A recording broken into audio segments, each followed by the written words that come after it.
બરાબર ધ્યાન. આપણે ગઈકાલે સંખ્યા અને સંખ્યા પદ્ધતિમાં કયા કયા મુદ્દા જોયા હતા? સ્થાન કિંમત, દાર્શનિક કિંમત, આંશિક કિંમત. હવે એના પછીની સંખ્યાઓ આવે છે સમ સંખ્યા અને વિષમ સંખ્યા. સૌથી પહેલો મુદ્દો છે સમ સંખ્યા. સમ સંખ્યા એટલે કઈ સંખ્યા? બેકી સંખ્યા. બેકી સંખ્યા આપણે જાણતા હશું કે જે સંખ્યાનો એકમનો અંક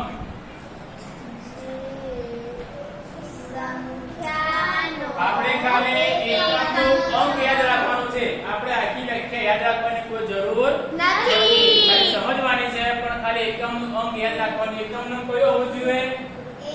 2 4 6 8 કે 0. જે સંખ્યાનો એકમનો અંક 2 હોય, 4 હોય, 6 હોય, 8 હોય કે 0 હોય, એ સંખ્યાને કઈ સંખ્યા કહેવાય? બેકી સંખ્યા. બેકી સંખ્યા એટલે કે સમ સંખ્યા. શું કહેવાય? સમ સંખ્યા. બીજો મુદ્દો છે વિષમ સંખ્યા.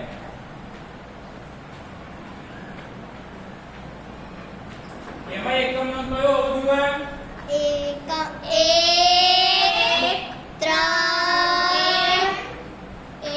3 5 7 કે 9.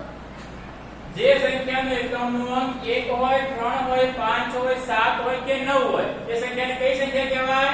એકી સંખ્યા. એટલે કે સમ સંખ્યા એટલે કઈ સંખ્યા?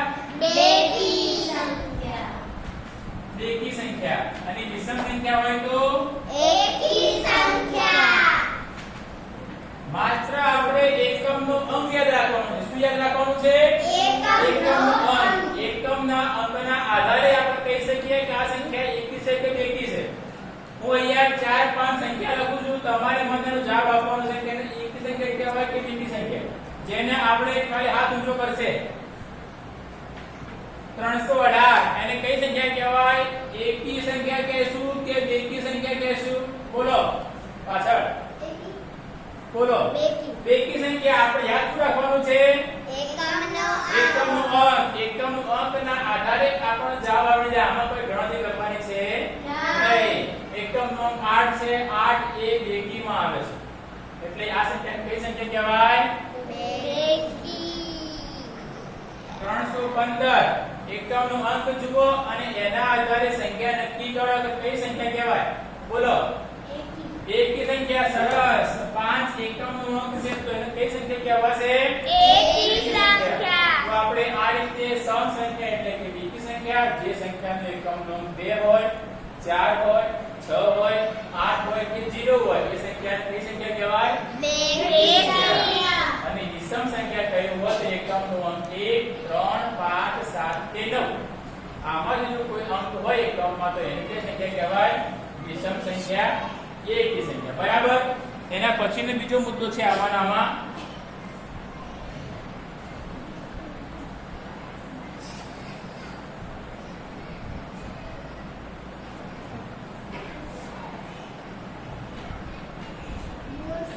મૂળ સંખ્યા. મૂળ સંખ્યા. અને બીજી કઈ છે મૂળ સંખ્યા? અને બીજો મુદ્દો છે સંયુક્ત સંખ્યા. સંયુક્ત મૂળ સંખ્યા એટલે કઈ સંખ્યા?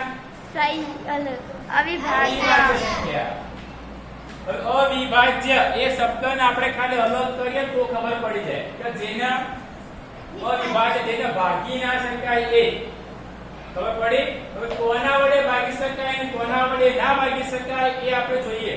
ઉદાહરણ તરીકે લઈએ છીએ એક સંખ્યા 8 લીધી અને એક સંખ્યા આપણે લીધી 11. બરાબર છે. 8 ને કઈ કયા અંક વડે ભાગી શકાય? 2 સૌથી પહેલા તો 1 આવશે બધામાં.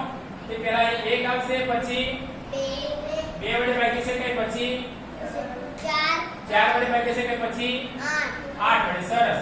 તો 11 ને કયા અંક વડે ભાગી શકાય? 1 11. બરાબર છે. હવે આને માત્ર તે જ અવયવ છે.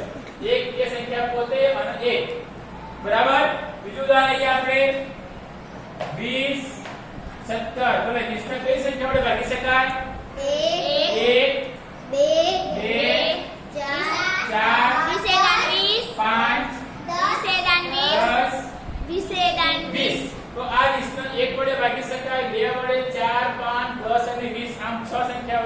શકાય છે. 17 ને કઈ સંખ્યા વડે ભાગી સત્તર શકાય? એકા સત્તર. 1 અને 17. તો આમાં જુઓ 8 અને 20 એને 2 કરતા વધારે અવયવ છે. એટલે કે 2 સંખ્યા કરતા વધારે સંખ્યા વડે 20 ને અને 8 ને ભાગી શકાય છે. ત્યારે 11 એવી સંખ્યા છે કે જેને માત્ર 2 સંખ્યા વડે ભાગી શકાય છે. કઈ સંખ્યા? 1 અને સંખ્યા પોતે. 17 એવી સંખ્યા છે કે જેને 1 વડે અને પોતે 17 વડે ભાગી શકાય છે. તો જે સંખ્યાને માત્ર 2 જ અવયવ હોય, કઈ સંખ્યા? જે સંખ્યાને માત્ર 2 જ અવયવ હોય તે સંખ્યા કઈ સંખ્યા કહેવાય? અવિભાજ્ય. બરાબર. બરાબર. હવે 1 થી 10 માં આવતી અવિભાજ્ય સંખ્યાઓ કઈ? 1 પહેલા કઈ આવશે? 2 એક તો સંખ્યા છે, વિશિષ્ટ સંખ્યા છે, એનો માત્ર એક જ અવયવ છે.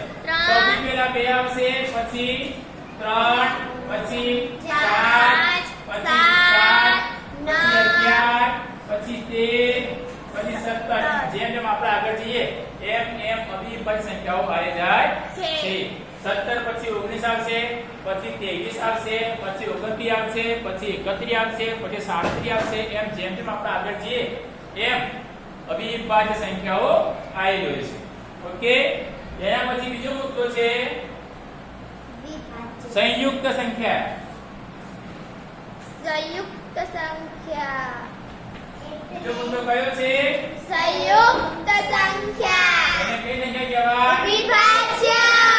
વિભાજ્ય એટલે જેને ભાગી શકાય છે. જેને જે સંખ્યા હોય એને 2 કરતા વધારે અવયવ હોય, એટલે કે 2 કરતા વધારે સંખ્યા વડે આપણે એને ભાગી શકીએ તો એ સંખ્યાને કઈ સંખ્યા કહેવાય?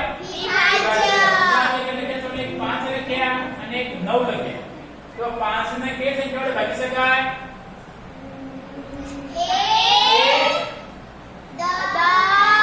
1 અને 5. 5 ને ભાગવાના છે.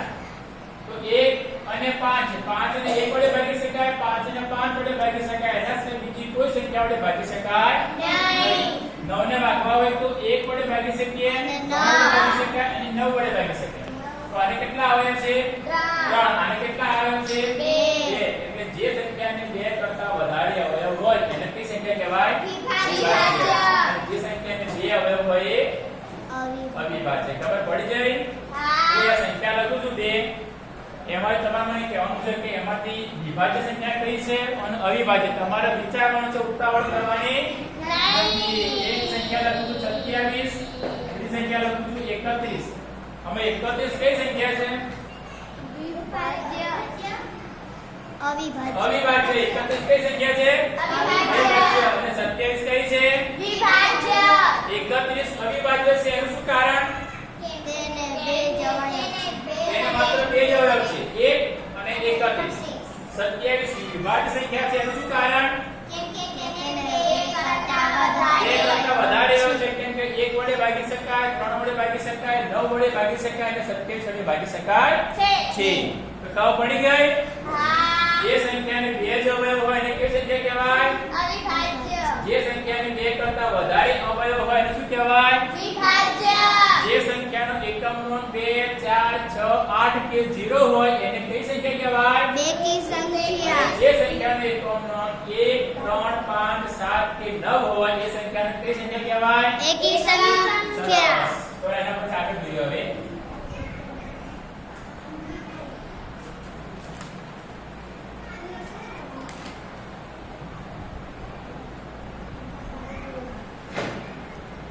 એના પછીનો મુદ્દો છે પૂર્વગામી અને અનુગામી. પૂર્વગામી અને અનુગામી. ગામી ને ગામી. ગામી. પૂર્વગામી અને અનુગામી. પૂર્વ એટલે આગળ, આગળની. સાંભળવા બાજુ.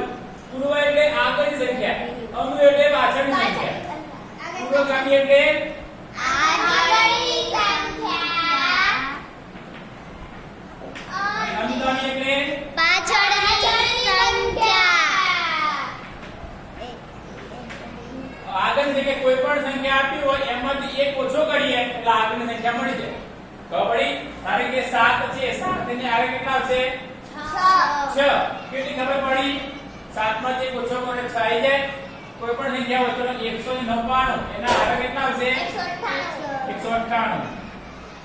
એમાંથી એક સંખ્યા ઓછી કરીએ એટલે આપણને પૂર્વગામી સંખ્યા મળી જાય.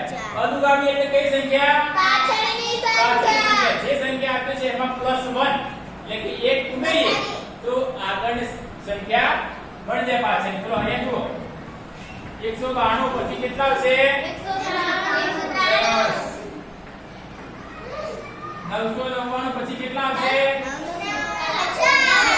1000. સરસ. તો પૂર્વગામી એટલે કઈ સંખ્યા? આગળની. એટલે જે સંખ્યા આપી છે એમાંથી એક ઓછો કરી દેવાનો.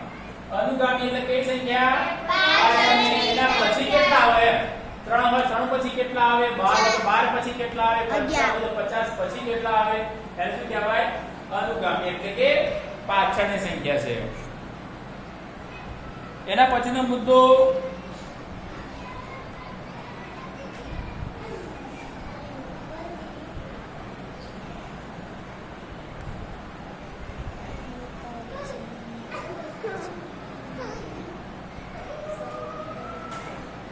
હવે પછી એક અંક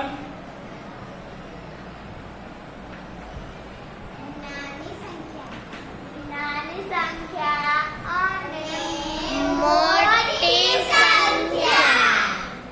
હવે આપણે કયા અંકમાં સૌથી કેટલા બે અંકમાં નાની કોણ મોટી કોણ ચાર અંકમાં નાની કોણ મોટી કોણ